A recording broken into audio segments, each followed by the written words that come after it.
The chandelier above me didn't stop swaying, not because of any wind, but because of the sudden shift in the room's energy. My father had just spoken, and his words clung to the polished walls like smoke from a fire no one wanted to admit had started. "You'll get nothing, Hannah, just like you deserve." He said it casually, as if he were commenting on the weather, as if declaring his only daughter unworthy in front of 40 people, cousins, uncles, board members, lifelong friends, even our old housekeeper, was just another line in a prepared speech. His voice was steady, rehearsed. The only sound afterward was the soft crackle of the fireplace behind me, and the faint clink of a glass being set too hard on a silver tray. I didn't flinch. I didn't cry. I smiled, because I already knew what he didn't. But before we get there, let me rewind. My name is Hannah Whitmore. I'm 29 years old, and I'm the only daughter of Douglas Whitmore, founder and CEO of Whitmore Industries, a man known as a titan in logistics and supply chain, and a tyrant in fatherhood. To the world, he's a self-made visionary. To me, he's a man who never once believed his daughter could carry his name forward. Only his son could do that. He believed legacy was something passed from man to man, from father to son, from powerful hands to even more entitled ones. Daughters, we were ornaments, symbols of family unity at galas, smiling faces in photo ops, never successors, never heirs. Growing up in the Whitmore household was like existing in a world where silence was expected and obedience was praised, unless you were Brandon. My brother got to be loud. He got to be messy. He got to fail, and still be celebrated for trying. Me, I had to be perfect, polished, controlled, and even then, I was invisible. So when my father stood at the head of that gleaming conference table, holding a glass of red wine like he was toasting his own immortality, I didn't break. He gestured toward Brandon beside him, who looked smug in his tailored navy suit, sipping his bourbon like the crown was already his. "To the future of this family," my father said, pausing dramatically. "To my son, who will lead us into the next generation, and to my daughter, who chose her emotions over loyalty." There were chuckles, some nervous, some genuine. A few people looked down. My Aunt Margaret shifted uncomfortably in her chair. The old family attorney, Mr. Sullivan, cleared his throat and tried to regain control of the room. But my father had taken center stage like always. I didn't argue. I didn't defend myself. Because the thing about betrayal is, when you expect it, it doesn't cut the same. I watched them, all of them, play out a performance they had rehearsed in their heads for years. A world where I was excluded, overlooked, erased. But I had rewritten the script months ago. And what none of them knew, not my father, not Brandon, not the shareholders or smug cousins in overpriced blazers, was that the story they were telling wasn't the story that was about to unfold. I sipped my water, crossed my legs slowly, and waited for Mr. Sullivan to open the real envelope, because the moment was coming, and when it hit, no one would be ready. People always assume the worst pain comes from strangers, but the truth is, nothing wounds deeper than being made to feel invisible by your own blood. I was 12 the first time I understood what I was in my father's world. He had just come back from a company retreat in Lake Tahoe, all smiles and cigars, with Brandon trailing behind him in a new Whitmore Industries sweatshirt, 2 sizes too big. He had been allowed to sit in on meetings, shake hands with board members, ask questions about quarterly growth projections at 13. Meanwhile, I had been left home with a tutor and a stack of etiquette books. "Business isn't a place for little girls," my father had said flatly, ruffling my hair like I was a pet, not a person. "Let your brother learn how real men build legacies." It never got better with time. Only more polished, more polite. In high school, I earned straight A's, got accepted into Columbia University early admission, and was named a National Merit Scholar. He sent flowers. Not a phone call, not a handshake. flowers. Meanwhile, Brandon had a D average, wrecked a Mercedes, and dropped out of Princeton twice. Dad gave him a condo in Belltown and a company car to get his mind right. When I told my father I was applying for the MBA/JD dual program at Stanford, he barely looked up from his phone. Why not something simpler? He asked. Marketing, or something that makes you wife material. That one landed hard, but I smiled.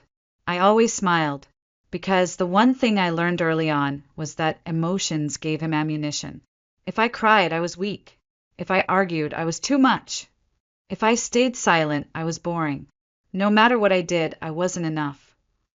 Or I was too much of the wrong thing. I kept trying anyway. When I was 23, fresh out of grad school, I offered to consult on a failing division at Whitmore Industries, a division that had hemorrhaged nearly $8 million in 18 months. I spent 3 weeks putting together a restructuring plan with clean audits, new supplier contracts, and sustainability projections. He glanced at the front page, then slid it back across the desk. Noble effort, Hannah, but this isn't the place for your passion projects. That was the moment something shifted in me. Not anger, not bitterness, just clarity. He was never going to see me. He wasn't built to. That night, I went home, poured a glass of wine, and sat at my desk until sunrise. I opened a new document, titled it Independence. Then I built a new plan, one that didn't rely on his permission or his praise or his approval. By the time I turned 25, I'd quietly invested in 3 early-stage startups through a holding company I created under a pseudonym, Viridian Core.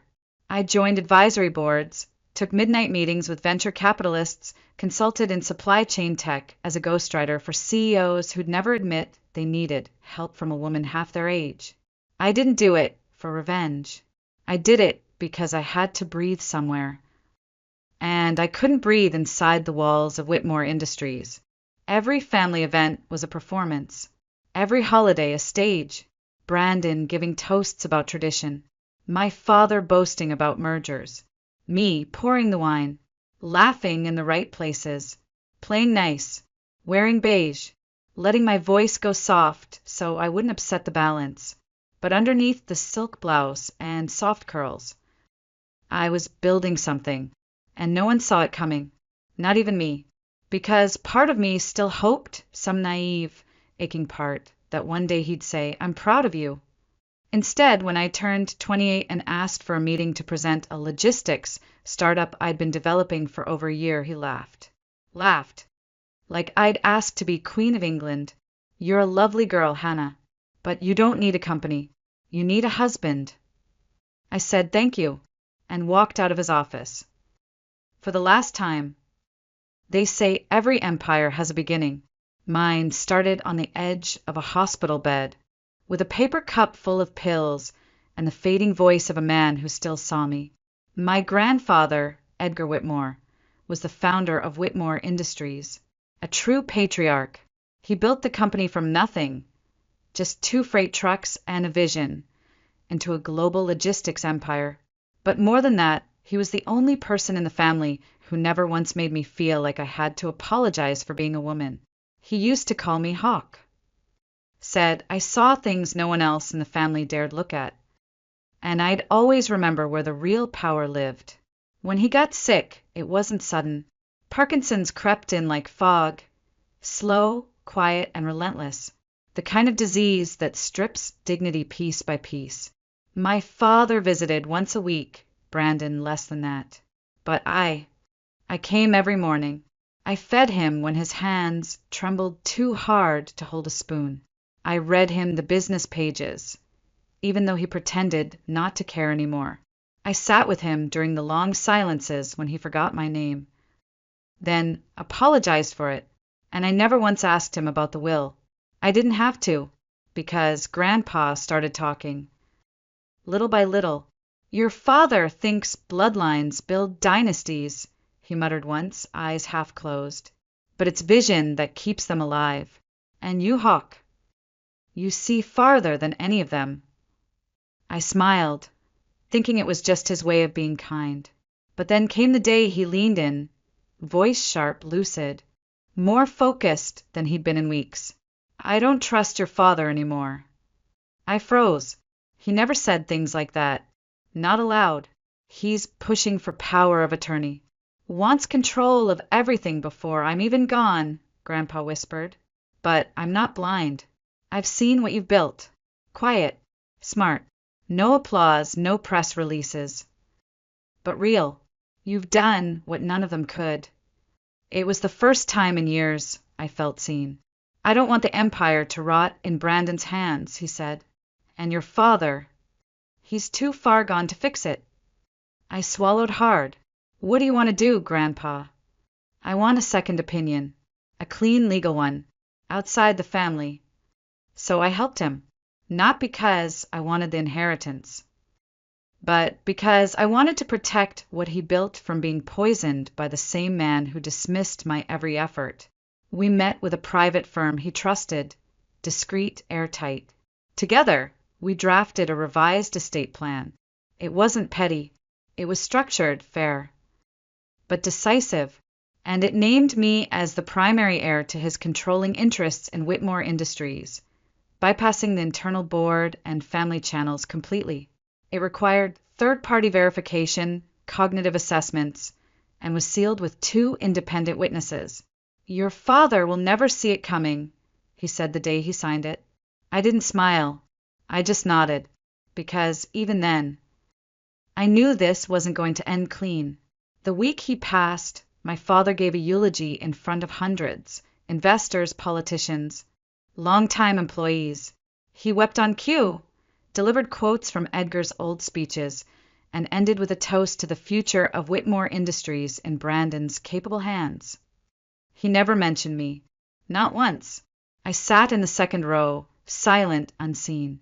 But the will, it was already in place. And the moment of reckoning, it was getting closer. 2 weeks after the funeral, I received the formal invitation, an embossed envelope with gold trim and my name misspelled on the inner card. Typical.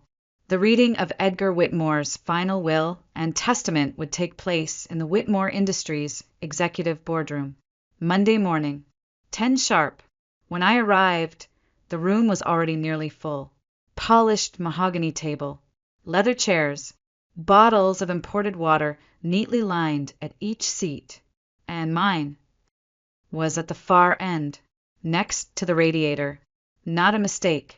A message. Brandon sat front and center beside my father, already reclining like the throne was warm beneath him.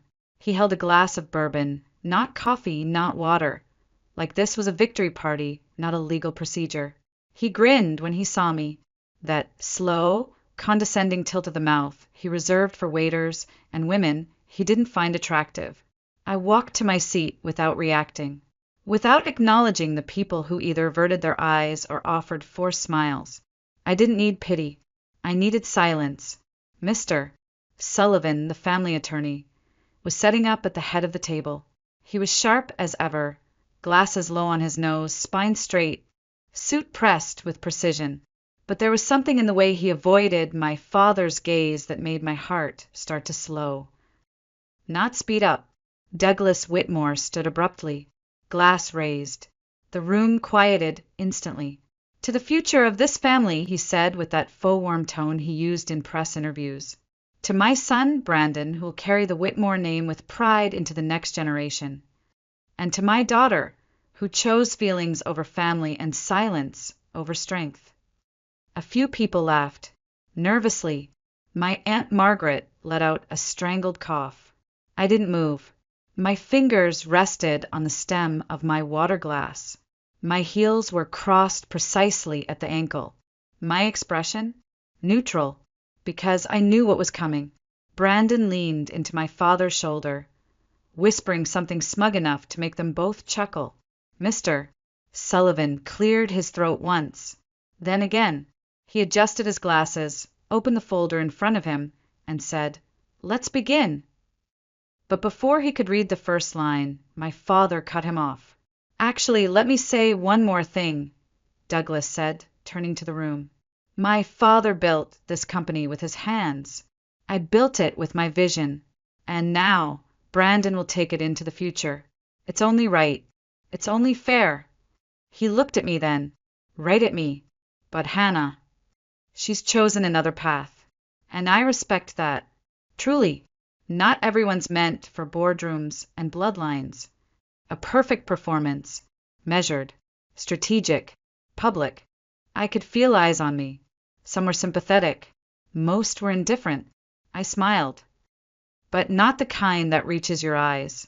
Because while they were all watching a man carve out a legacy for his son, they didn't know that the real will hadn't even been opened yet. They didn't know that their precious narrative, the one where I faded quietly into the background, was about to collapse. And they didn't know that Edgar Whitmore, the man they were pretending to mourn, had one final move. And he'd played it for me. Mr. Sullivan didn't respond to my father's theatrics. He simply reached for a second envelope, smaller, heavier, with a deep red seal across the back. The kind no one in the room had ever seen before. This, he said calmly, is the document Mr. Edgar Whitmore signed 3 weeks prior to his passing. It was drafted under private counsel, independent of the Whitmore family legal team, and filed under sealed protocol per his written instruction. The room shifted. Chairs creaked. Brandon stopped mid-sip, his lips parting slightly. My father? He didn't flinch. Not yet. Mr. Sullivan broke the seal, removed the pages inside, and adjusted his glasses again. His voice was steady. As per the final directive of Mr. Edgar Whitmore, witnessed and notarized by a third-party law firm, the majority estate. This includes financial assets, properties, and the controlling interest in Whitmore Industries, shall be transferred in full to his granddaughter, Hannah Whitmore. Silence. Not the kind of silence that invites thought. The kind that cracks. Brandon choked, audibly on his bourbon. My father's hand froze in midair. The glass in his fingers tilted, slow and inevitable. Red wine spilled across the documents on the table, blooming like blood across white. Someone gasped. Aunt Margaret covered her mouth. And me? I just sat there. Still. Breathing through the moment like it was meditation. Because this was the part one had visualized 1,000 times. Mr. Sullivan continued, his tone unchanged. As stipulated, Mr. Brandon Whitmore shall retain access to a personal trust of limited value, but holds no executive power, board voting rights, or legal ownership in Whitmore Industries effective immediately. Brandon looked at me like he didn't understand the language. That can't be right, he stammered. You mean a shared vote? Like joint authority? No, Mr. Sullivan replied. Sole authority. All controlling shares are now in Hannah's name. My father pushed back from the table, the scrape of his chair loud in the room. You must be joking, he said quietly. My father would never do this. I finally spoke. He did, I said softly, my voice like glass. Because he saw what you refused to. The temperature in the room dropped. My father slammed his palm against the table. You manipulated him, he growled. You took advantage of a dying man. You think this is some kind of feminist fairy tale? This is corporate war, Hannah. You're not ready for this. Before I could respond, Mr. Sullivan raised a hand. For the record, he said firmly, Mr. Whitmore's mental state was evaluated by 3 separate medical professionals during the drafting process. All assessments confirmed full cognitive function. The changes are legally binding and enforceable. My father began to pace like a caged animal, jaw tight, eyes wild. You don't know what you're doing, he hissed at me. You're going to ruin everything. The company, the family. Your own damn name. I stood slowly. I've been ready, I said. I just stopped waiting for your permission. Brandon looked like a boy who had just dropped his birthday cake. He couldn't even speak. His jaw hung open, the shock rendering him mute. My father leaned in across the table, voice low and venomous. You think you've won something? He whispered. This won't last. You don't have the stomach for what comes next. I didn't blink. I'm not your little girl anymore. And in that moment, something inside him cracked. Because for the first time in his life, he didn't see me as his daughter. He saw me as a threat. And he was right. I didn't celebrate. No champagne. No triumphant exit. No satisfied smirk. I walked out of that conference room the same way I walked in, quiet, composed, deliberate, but inside my chest, something had shifted, because I knew this wasn't over. Men like Douglas Whitmore didn't lose gracefully. They didn't lick their wounds in private and write dignified resignation letters. No, they regrouped, manipulated, slipped through cracks they had created themselves. And I knew my father would come for me. The next morning, before the sun even touched the glass towers of downtown Seattle, I was already at Whitmore Industries. My building now. I entered through the executive garage. No driver, no security escort, just me in a navy blazer and clean heels, walking through the lobby like I'd done it 1,000 times. Even though this was the first time it truly belonged to me, I went straight to my grandfather's office. His name was still on the door. It wouldn't be for long. I changed the locks. Then I started making calls. Not loud, showy calls. Quiet ones. To every department head. One by one. 30-minute meetings. No assistants. No press. I didn't bark orders or demand loyalty. I asked questions. About morale.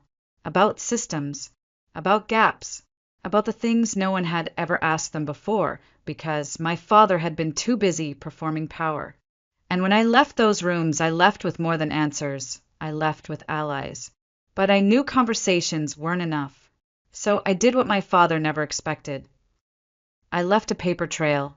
Every meeting documented. Every initiative cross-referenced. Every email tracked. Because I wasn't just leading, I was preparing for the counterattack. And it came. By Thursday, board members started receiving calls. Old golf buddies, whispered concerns, questions about transition optics. One of them forwarded me a voicemail. My father's voice, low and sugar slick. We just need to protect the company from chaos, from emotional decisions. I smiled when I heard it, because he still didn't understand. I wasn't emotional. I was precise, so I did the only thing that would silence the whispers. I called an emergency board meeting. Friday, 3 p.m. The room filled slowly, tension thick in the air. I stood at the head of the table in a dark suit and soft lipstick. Calm, unshaken. They expected a plea, maybe even a meltdown. Instead, I handed out packets. Inside, documented records of embezzlement. Financial statements showing Brandon's misuse of corporate accounts. Evidence of shell company transfers authorized under Douglas's name. And a summary of HR complaints buried under executive discretion. I didn't speak for several seconds. I let the pages speak first. Then I said, "This isn't a damage control meeting. This is a restructuring." Richard Whitmore, yes, he still thought he was Richard the Great, entered 10 minutes late, flanked by Brandon, both in matching navy suits like caricatures of themselves. "Gentlemen," he said, flashing a smile to the room, "let's get ahead of the narrative, shall we?" I didn't look at him. "I already did," I replied. "Please check page 12. They did. The boardroom was quiet except for the turning of paper and the quiet, horrified breath of men realizing they'd bet on the wrong horse. Douglas tried to object. "This is out of context," he snapped. "You don't understand the internal structure." "No," one board member interrupted. "You don't." When the vote was called, it wasn't even close. Unanimous. Brandon's executive access revoked. Douglas Whitmore removed from all corporate dealings, effective immediately. Their key cards were deactivated before they left the room. I walked them to the elevator myself. Douglas didn't speak. Brandon looked like a child about to cry. As the doors began to close, my father turned to me, just once. "You're making a mistake," he said, barely above a whisper. I leaned in, met his eyes, and replied, "No, I'm correcting one." The first week was chaos. Headlines erupted like firecrackers. Heiress ousts patriarch in shocking boardroom coup, Whitmore legacy appended by granddaughter no one saw coming. But inside the building, something else was happening. Something quieter, stronger. I didn't redecorate the office. I didn't fire half the staff or demand a new coffee machine. I didn't rename the company after myself. I listened. I met with every department again, this time not as an observer, but as their leader. I asked what wasn't working, what had been ignored, what they were too afraid to say out loud. And then I changed things, implemented transparency initiatives, expanded maternity leave, reinstated a long-forgotten mentorship program my grandfather once championed, this time focused on women in logistics and operations. The board noticed, but more than that, the people noticed. People who had worked at Whitmore Industries for decades began to look at me differently, not like I was a placeholder or a symbol of rebellion, but like I was the first person in a long time who actually saw them. Still, I didn't celebrate, because legacy isn't a party, it's a promise. And one morning, about 2 weeks after the boardroom vote, I was sitting at the cafe across the street from the Whitmore building, skimming over the launch details of a new philanthropic initiative, when I saw him, Douglas Whitmore, standing on the sidewalk. No driver, no entourage, no polished navy suit, just a man in a wrinkled overcoat, looking up at the glass tower that no longer belonged to him. His expression wasn't angry. It was lost. He didn't see me, or maybe he did and just couldn't bring himself to look directly. I stood slowly, picked up my folder, walked toward the sliding glass doors of the building, and just as they began to close behind me, I turned back. He was still there, still staring. I met his eyes across the pavement. No gloating, no venom, just a truth he couldn't rewrite. "Morning, Dad," I said calmly. The doors sealed between us, and that was it. No monologue, no confrontación, no apology, just distance. And for the first time in my life, I didn't feel small. I felt free. The office was quiet that night, just the soft hum of the city outside and the tick of the antique clock on the wall. The one my grandfather used to wind himself every Sunday. I sat at his old desk, now mine, reviewing numbers, campaign notes, a few thank you emails from staff I barely knew by name. And that's when I saw it, tucked inside the bottom drawer, beneath a bundle of faded property records, was a photo, black and white, slightly curled at the edges. It was me, 8 years old, standing beside my grandfather in the factory yard.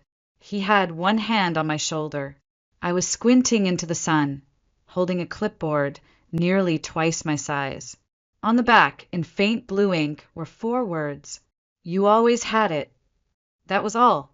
No explanation, no signature, but I didn't need one. For years, I'd chased something I thought I could only earn if he said it out loud. If my father said it, if the board acknowledged it, if the world saw me. But the truth was, I didn't need to be chosen. I only needed to stop asking for permission to exist. That night, I locked the photo back in the drawer, not as a keepsake of him, but of me, the girl who grew up and refused to stay small, the woman who took a seat at the table, then rebuilt the entire table from scratch. And no, it wasn't about revenge. Not really. It was about legacy. The kind that doesn't come with applause or magazine covers or backroom handshakes. The kind that's built on every moment you chose yourself in silence. Every time you stayed when it hurt. And rose when no one thought you could. Some nights, when the building empties and the city goes still, I still hear his voice, the old one. The kind one. The one that called me Hawk. And I let it echo, just for a moment. Because there's comfort in knowing he saw me, and power in knowing. I see myself now, too. So if you're still wondering how this story ends, What happens to men like Douglas and boys like Brandon? The truth is, it doesn't matter. They had their turn. Now it's mine. And if you were me, what would you have done?